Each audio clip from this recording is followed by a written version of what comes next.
Hi, Brian. Welcome to the show. I'm very excited to have you on today. Hey, I'm excited to be here. Thanks for having me. Yeah. So, you are like an expert in all things healthy home environment related.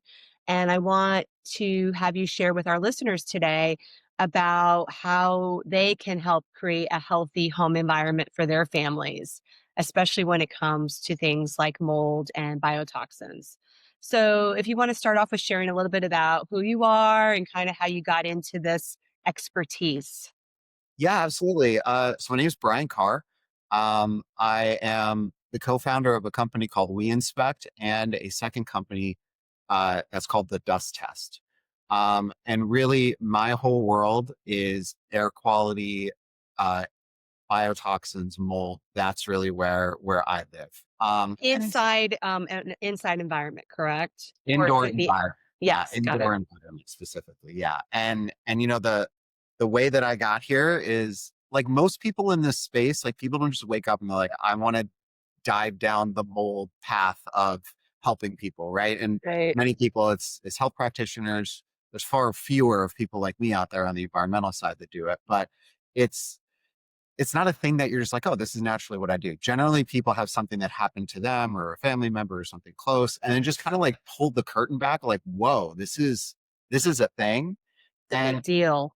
yeah, and for certain people, they don't have that inclination to say, how do I feel like I need to share this with others, and some people do, and I was one of the people that fell into the I need to figure it like that. This is drawing me, like this is what I'm here to do, basically. And what happened with me, very short version, I lived in an apartment. There was a pipe leak in the ceiling above my room.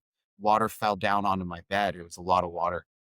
And landlord comes out, they fix the pipe, they dry the ceiling, they tell me everything's fine. Then month over month passes, and I get more symptoms, more symptoms, more symptoms of what's going on.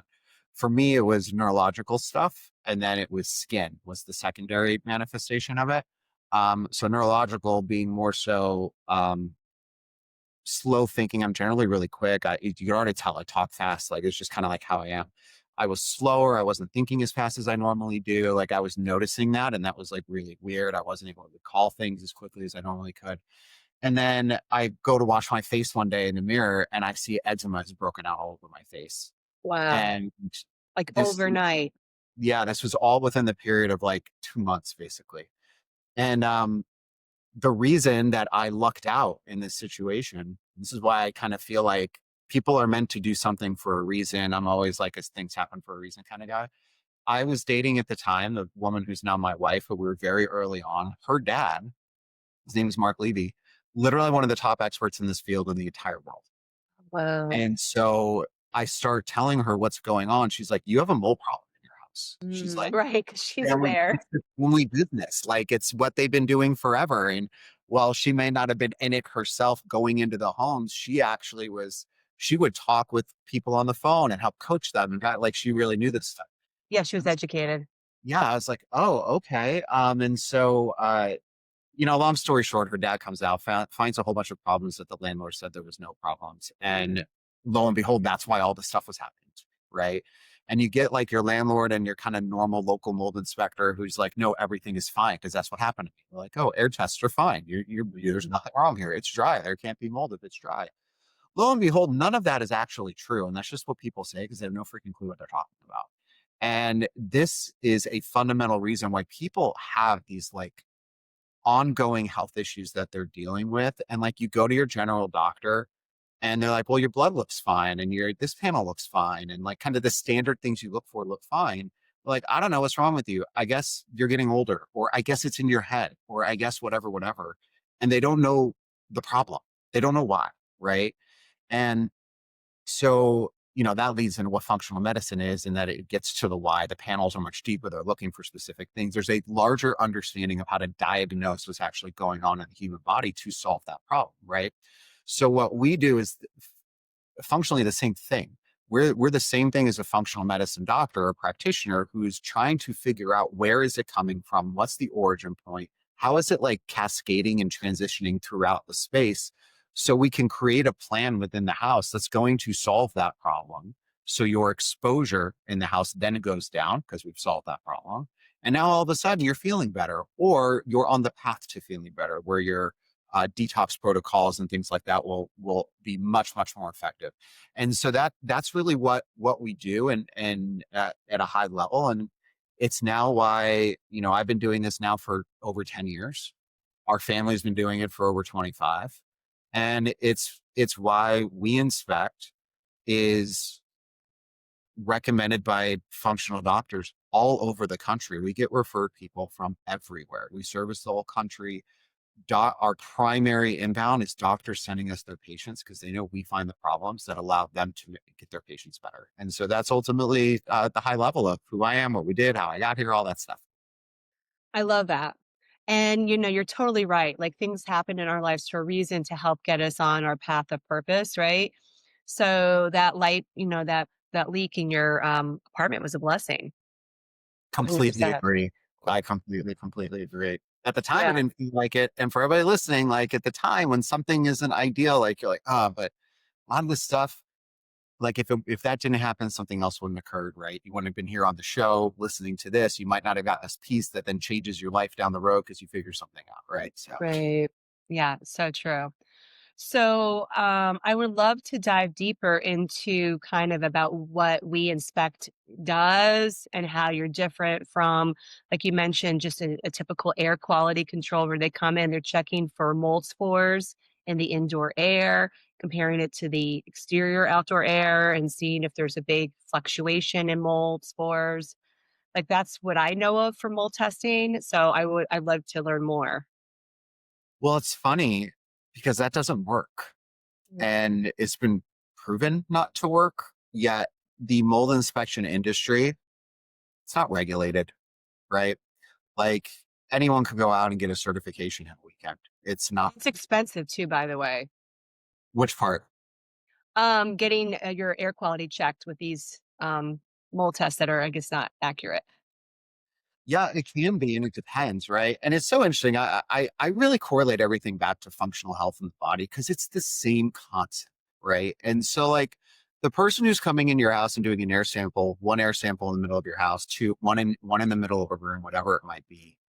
That's really just the equivalent of like a doctor just like kind of getting your baseline stats. Like, oh, here's your blood pressure. Here's this. It doesn't really tell you anything most of the time. Most of the time, you do those high level diagnostic things and it all looks okay. And the nurse comes in, they're like, okay, your blood pressure looks fine, your blood oxygen looks fine, like whatever. And then you sit there and wait for the doctor to come in, and the doctor's like, okay, well, all this stuff looks fine.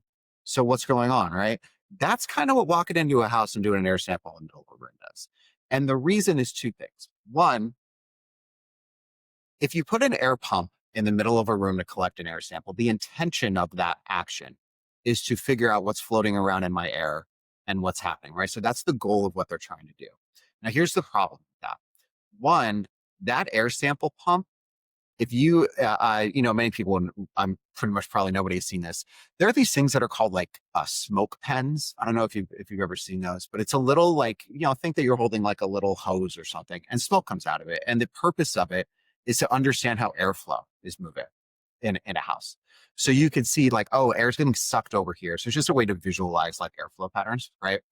And so you can put one of these little smoke pens 6 inches above an air sample pump and just have it blowing smoke out and then run the pump.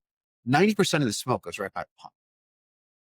They're not strong enough to pull in enough air to actually get a representative view of what's happening in the space. Oh, It's literally a sample that doesn't work when you're in a broad, open, diluted space like that. You need to be in a very tight, confined space to where it's not as diluted and you can really pull that smoke in a lot tighter, right? And so when you see it visualized, it's like, of course this doesn't work. Like, of course this doesn't make sense, right? But it's hard to visualize that, right? So that's one reason. The other thing with that in mind then is that the further away you get from the problem, the less and less accurate an air sample becomes, right? And it feels counterintuitive because you're like, oh, well, it's the air that I breathe. There's another way to test for it much more accurately. The purpose of an air sampling test is not to see what's floating around. The purpose is to use it in a place that is a confined, more enclosed space where you visually don't see mold on a surface, but you suspect there might be mold behind it. Let's say a wall, right? If I'm looking at a wall and I see a little water stain, or I see bubbling paint, or I see something that indicates moisture might have impacted that wall before, there's not mold on the front of the wall. Most times there's not. And the reason is because on the outside of the wall, the side that we are on, there's way more airflow. There's way more dilution. You're not getting, it's not as tight. You're not getting moisture, humidity levels that will spike as high because the dilution is tighter. When you go behind a wall, no airflow, right? You're not able to diffuse the amount of moisture is created from a leak. So the same amount of little minor moisture on the internal room where we live, you might not even create an elevated humidity reading. It might be that minimal. Behind the wall, that could spike your humidity percent up behind a wall 20, 30% because it's a much tighter space. And so what we find that happens all the time is on the front of the wall, you're not seeing visible mold most times, right? But you're seeing this little clue, a bubble paint, a little wart, a little stain, whatever. And so the goal is then is there mold behind the wall because that's going to be where it is. It's not going to be in the front. Right. And so what you do is you just put a teeny hole in the wall, like the size of a pencil, and then you put a tube through the hole and you pull the air from behind the wall into the air sampling pump. That is where air testing is second to none. Like that is where it is perfect and where it should be used. So what's happening is that the industry as a whole is using the wrong test in the wrong place to give you the wrong answer. And if you do that, it's not going to work, right? So We is it even, the same test that's in the open room, but just behind the wall now? It's the same yeah, exact test? the Oh, same exact test, you're just using it more appropriate, that right? makes sense. And so that's why a lot of these, that's why in my apartment, the story I gave, that's why it didn't work. Air sample in the middle of the room when they came in said it was fine. All the testing and all the walls. So all four of I had three walls. My front wall wasn't really a wall, but so I had three walls surrounding my bed. All three walls had massive mold problems behind them. Oh my Because god. when water hit the ceiling, it goes sideways. And when you pour water on like your kitchen counter, it's going to go sideways until this is the end of the counter, right? And then it's going to go down, right? So imagine my ceiling was the top of my kitchen counter, and then there was so much water because remember it came all the way through into my bed that it went sideways to the walls, and then it traveled down all of the walls. And so every wall that I was sleeping that was surrounding me every night was filled with mold. No visible water staining on the front because that's not where it came from. It was all behind the scenes, right? The air sample in the middle of the room said there was nothing wrong. The air testing behind all the walls, it's like you have a massive mold back here. No wonder I'm reacting, right? And so I think that's like really the big core difference is it's really the science and the lack of scientific understanding around how things occur in a house, how they move in the house. And then based on that data, on just the science of how things move, you then create a protocol on how to assess the area properly based on just science, right? And that's the part that's missed in our industry so much. People just rely on what everyone else says that you do. And that's how people don't get better. And that's not what we do. We help people get Yeah. Okay, so if somebody does do that specific sample behind the wall where they're suspecting there's been water leak and they find mold, then what's next? What do you do? Yeah, so high level, like even you take a step back, right? So the when we go through a home, the same way as if you're going into your doctor for the first time, you're like, I'm sick with X symptoms. My hormones are actually, you're not going to know this yet. I have these symptoms. They need to then run a battery of testing to figure out what in your body is triggering the symptoms, right? Is it hormonal? Is it neurological? Is it fill in the blank of all the body systems? Is it your gut? Is it whatever, right? Yeah. Once they have a good picture of what's happening just broadly throughout your body, then they're going to prioritize a plan of attack, right? They're going to create an attack plan and they're going to prioritize it toward the areas that they think are going to have the biggest impact on your health, right? So you may be having, let's say, skin issues and neurological things that are going on, but it may be tying back to gut because gut is a direct correlation to brain. There's the gut-brain axis, right? And then leaky gut will increase inflammation that then moves through systemically throughout your body. So the symptom might be neurological or skin. Your core problem might be gut, right? And so they're going to look at that and they're going to say, okay, we see the symptoms. Yes, we think this is where it's coming from. We are going to work on fixing the gut, right? And then they're going to say, this is plan number one. off of this, we're then going to address number 2 and number 3, right? So this becomes like their plan of attack. So while it seems like you have all these different things going on, and it's like I have so many problems, there's so many things I need to do. The reality is you can get uh, what's the word I'm looking for?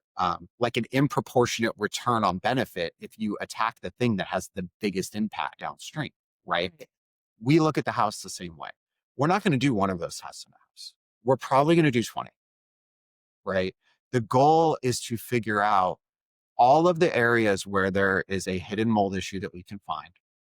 Not always hidden, sometimes they're more visible, but the idea is most of it's hidden. Where's all the places where there are source level mold issues in this house? That's our goal number 1, right? There might be 20. That doesn't mean there's 20 things that need to be fixed. The next step is then, hey, listen, out of this 20, we've seen in our numbers that anywhere between 20 to 25% of what we test in a home ends up being what we identify as like a top tier priority that needs to be addressed, right? So if we're testing 20 things, that goes down to what, like 5? So hey, listen, we might have found 20 things. These 5, these are the big drivers, right? Let's focus on these 5. It allows you to really control your remediation spend, right? Because that's the thing that people get really concerned about down the road is what's it going Oh, to cost to yeah. fix this, right? Right. If you are very targeted on you're only fixing these things. You're not fixing everything, but the things that you're fixing are the highest leverage fixes. So we know that this is going to have the biggest impact on reducing your exposure consistently in the house, right? And so that's how we go through it. So we basically, again, it's weird, the functional process for the house, the same way they do it for the body, right? And so then if there is an issue that's somewhere, things will need to get addressed, right? And what we do know, surface level treatments don't work when things are hidden behind surfaces, right? So fogging a house, spraying something, cleaning the surface, that's not going to get rid of the problem. You still have a source that is continuously reproducing this problem that's moving into the space, right? So what you need to do is you have to stop the source from doing that. So if there's a problem behind the wall, it's likely going to mean that the wall has to get removed, and then they have to clean and remediate and remove the mold growth from behind the wall. The backside of the wall is likely going to have mold growing on the backside of the drywall, probably. So that would have to get replaced, right? You would come with new. But the general concept philosophically is source removal is the way to go. That's the way that you actually solve the problem. But instead of saying you have to source remove, meaning rip out your entire house, we then focus what you have to do that on. So the lift is minimal, the cost becomes more minimal, but the impact becomes incredible, right? And that's really what we try to do for people. And Brian, you haven't even mentioned the source of the water. So also I'm assuming that's another thing, like why did this get wet in the first place? Yeah, yeah, absolutely. And you're 100% right. And one thing, too, also to add to that is that it doesn't have to be active water. It doesn't have to be wet right now. Most of what we find is not wet right now.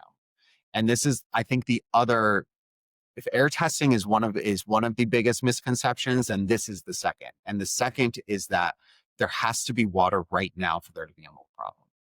And that is fundamentally absolutely 100% not true. And again, it's what happened in my room. They dried it out up there. They're like, there can't be mold because there's no water. I wish I knew then what I knew now and how I explain it to people, but I just tell people this. I'm like, if that's true, then here's what I want you to do. I want you to buy a flower from the grocery store. I want you to water it. And then I just want you to stop watering it for 3 weeks. And I want you to tell me if the flower disappeared. Tell me, is it gone? Is the vase empty? Tell me if that happens. Of course, that's not true, right? The flower is a living thing that thrives when moisture is there to allow it to grow. It's a living organism and it grows, right? The same way that mold does. And when you take the water away, the flower doesn't disappear. It gets really brittle and fragile, right? Pieces start falling off of it. You touch it and it crumbles in your hand, right? That is what happens to mold behind walls where the water is taken away. In my opinion, areas that are no longer wet that caused mold problems historically are more important to be remediated in many times in a house than areas that are currently wet.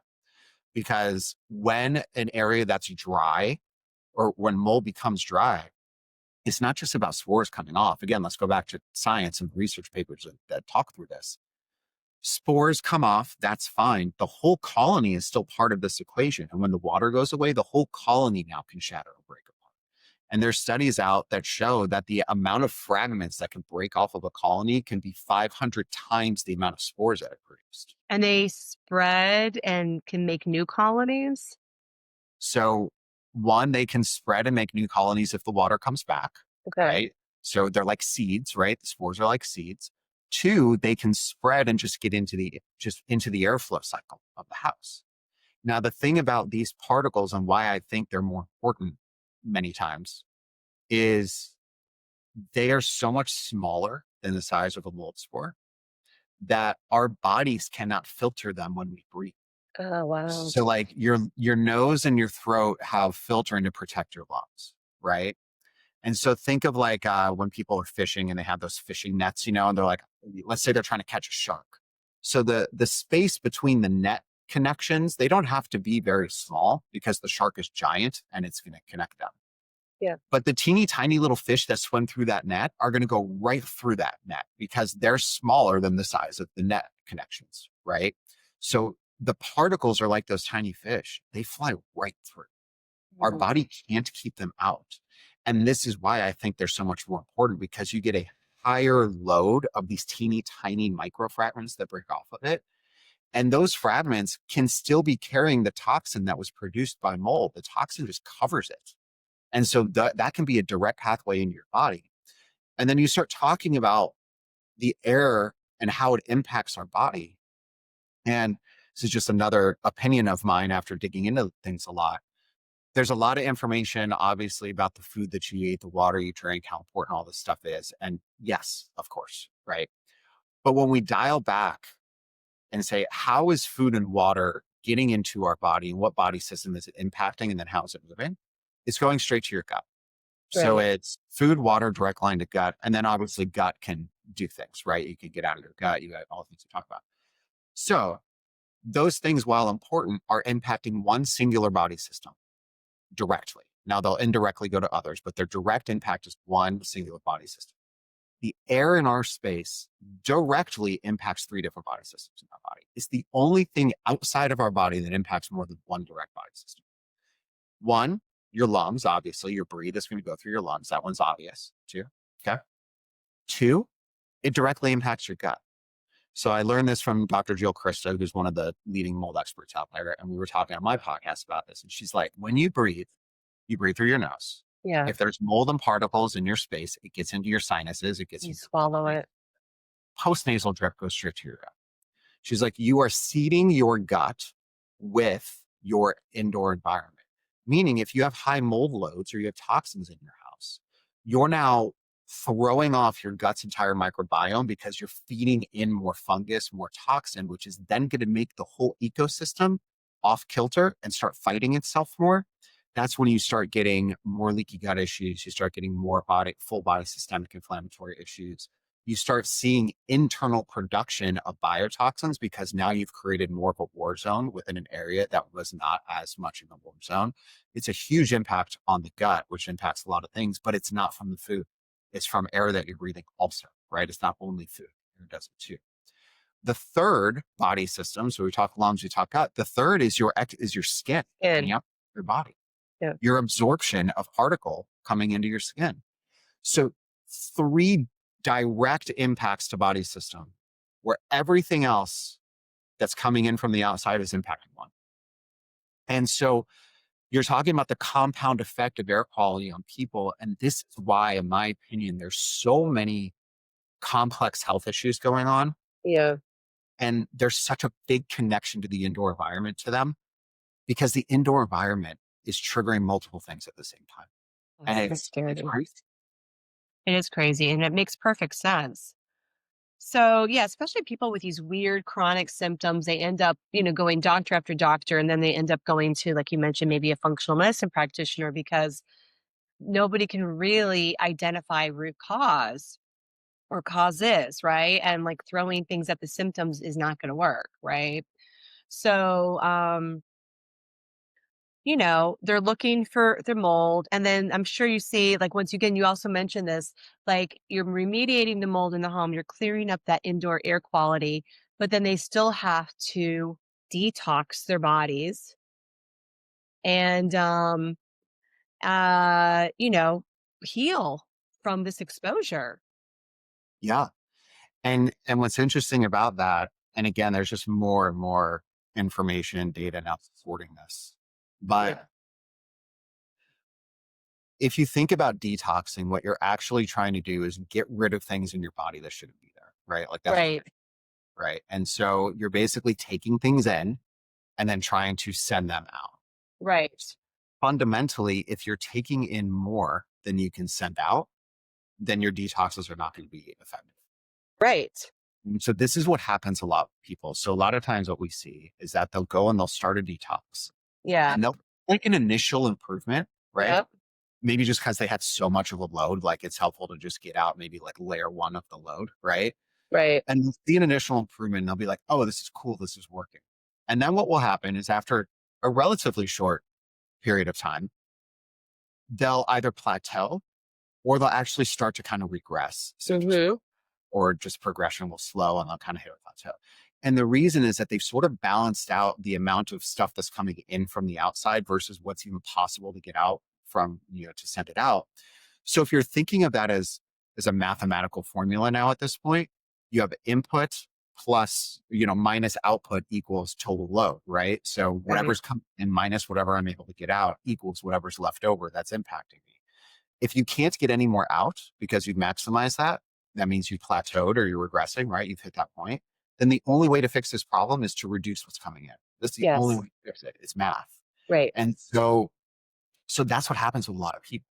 And so you're right, like you have to go down this journey, but you have to understand that you're going down the journey for a reason. And if you keep flooding in, I use this weird example that I've come to love a lot as I've shared it. But it's like this. It's like if I open my front door and a guy punches me in the face, right? When I open, he's standing there, he punches me in the face. And I shut the front door. Then I open the front door again. That guy's still standing there, he just punches me in the face again. Shut the front door again. I just keep opening the door. I open the door 10 times in one day. I get punched in the face 10 times. And I'm like, okay, I need to start healing. So I'm gonna start putting ice on my face. I'm gonna start doing these things to make the swelling go down and do whatever. And maybe I don't look as bad at the end of the day, but I still go and I open the door and I still get punched in the face 10 times. The ice is only gonna do so much. So then the next step is okay, how about I open the door less and get punched less? How about I open the door 3 times instead of 10 times? Sure, I'm not perfect, but man, it's going to be a lot better than getting punched 10 times every single day and then having to take aspirin every single time and put ice on my face every single time and figure this out, right? So what we're trying to solve for is how to stop getting punched in the face every time you take a breath. And it's Yeah. every time you take a breath. It's not once or twice a day. It's every time you breathe. And what about home air filters? Are those helpful for this type of issue? I know it's great for dust. It's great. They're very helpful, but the thing is there's only so much they can help. Right. And so it's like if you have in one corner of the room, you have a barrel with a fire in it, right? And there's smoke coming out in the room. And then in the other part of the room, you have an air filter that's trying to pull the smoke out of the air. They can only pull so much out. You got to put the fire out, right? That's the thing you have to do. So the solution is actually both, right? The solution is put the fire out and get air filtration in there to clean up what's in the air as well, right? That way now you're starting to reduce it down. So they are very helpful. I have 12 air filters in my house and every single Wow. have one. So Wow. I believe in it because I'll tell you guys this. If you ever saw behind any of your walls, let's put mold over here on the side and not even talk about it for a second. I've seen behind a lot of walls. If you ever looked behind there, you would have no interest in breathing the stuff that's coming out from behind those walls. There's insect droppings. There's, you know, Rodent droppings. Every yeah, time there's we opened up the walls in my 100-year-old house, mouse poop would be coming out. It's Yeah, gross. it's all the stuff back there. And what's funny now is that, like, we think about it with our water. Like, I would never drink out of something that's not filtered. We've seen what the inside of water pipes look like. Yeah, it's disgusting. I would never drink anything without it being filtered. Our walls are no different than the inside of those pipes. Yeah. So we should really be filtering. I think air filtration is just like standard baseline requirement for anyone, frankly. Right. But yes, they are helpful in situations like this too. Yeah. So, Brian, as we're wrapping up this podcast, do you have any last thoughts you want to share with the audience? Yeah, a couple things. So I don't feel like I've given a lot of answers. I've given a lot of like explanations. So if we could come out with like, hey, what do I do? Like if I think let's start there. So let me give two things. One, you're not sure if you really have a mold issue you should be concerned. Let me give you a couple things to think about to even know if it should be done. One, you have some sort of health issue that's not getting better. No regular doctor can figure it out. It's generally an environmental thing, if that's what's going on. Two, there are multiple people in your house that all seem to be dealing with something different. And so it doesn't make sense to connect it to the house because everyone's symptoms are different. But because every person's body reacts differently to the exposure, that is actually the common thread. We see this all the time. One person is maybe like me who had neurological stuff going on is maybe more severe. You have maybe somebody else who's having like gut issues. You have maybe kids that are having maybe behavioral issues, or you have kids that are attention issues or anger issues or something like that. And you're like, everyone has something going on. It none of it seems to be connected to anything. How can my kid be having this and I'm having this and my husband just feels fatigued, but he's not really complaining about anything else? How is it possible if the house is doing it? It's because our bodies don't react to the same thing the same way as somebody else's. Hmm. Example, my wife was sick the other day. Clearly an airborne thing floating around, right? She's sick, she's coughing, whatever. I was exposed to the same stuff, right? I sleep in the same bed with her. It's not like I'm not exposed to it. I didn't get sick. How is it possible that my wife in my house that breathes the same air as me, that's breathing out into the air that I'm next to all day, or my kids when they go to school and they bring home stuff, right? When they go to school. How is it possible that not everyone in the house is sick at the exact same time every single time? How is that possible? It's because every person's body is in a different place when they're exposed to the thing, right? Yeah, I'm health status, right? Yeah, that's what you mean. The so terrain.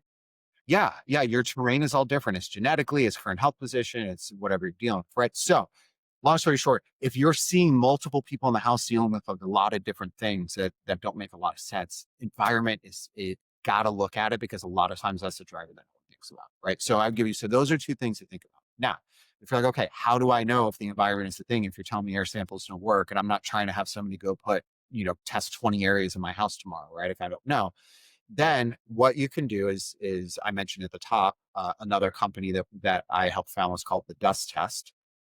The dust test is how you test for what's floating around in your air instead of an air sample, right? So as we circle back to what we talked about at the beginning of this conversation.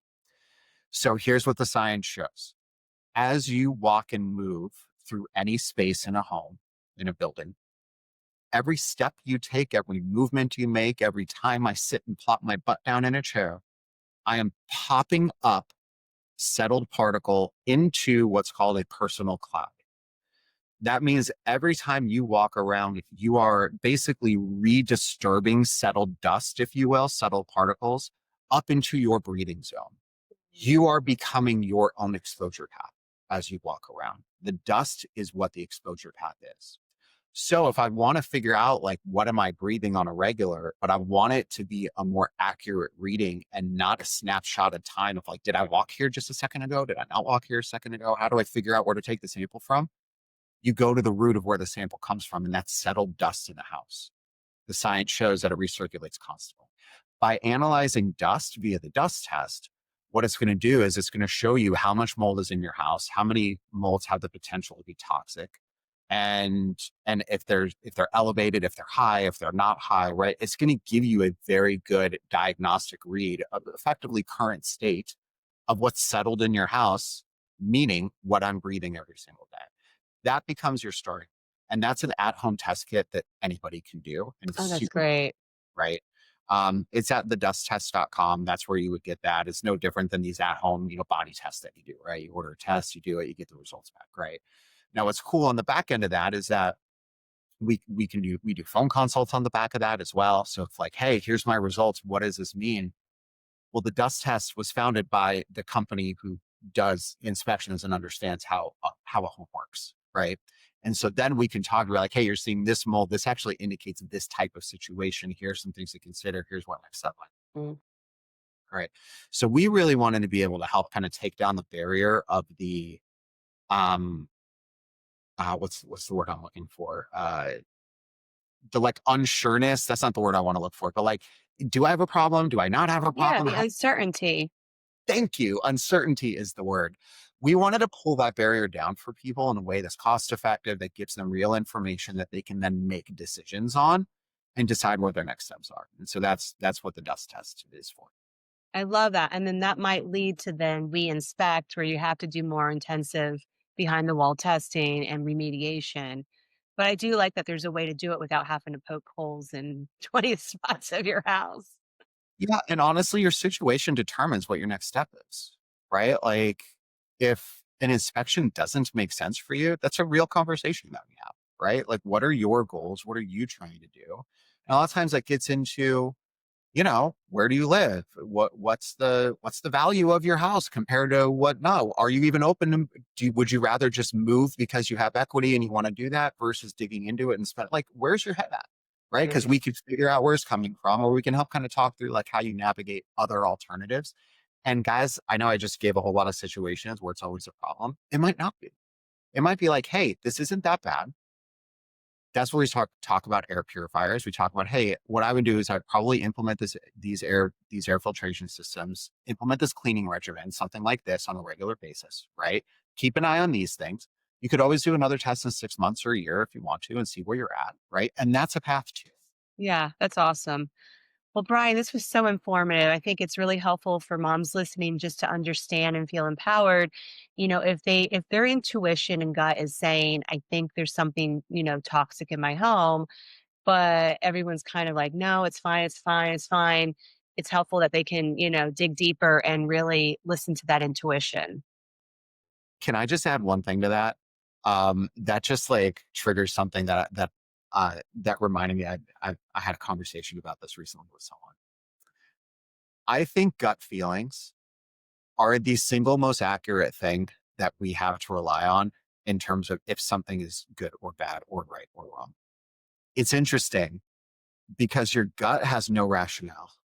Your gut has no normalization. Your gut's almost like gut is actually like your nervous system. Like it's like this type of, It thing. And is. Yeah. that is not filtering things.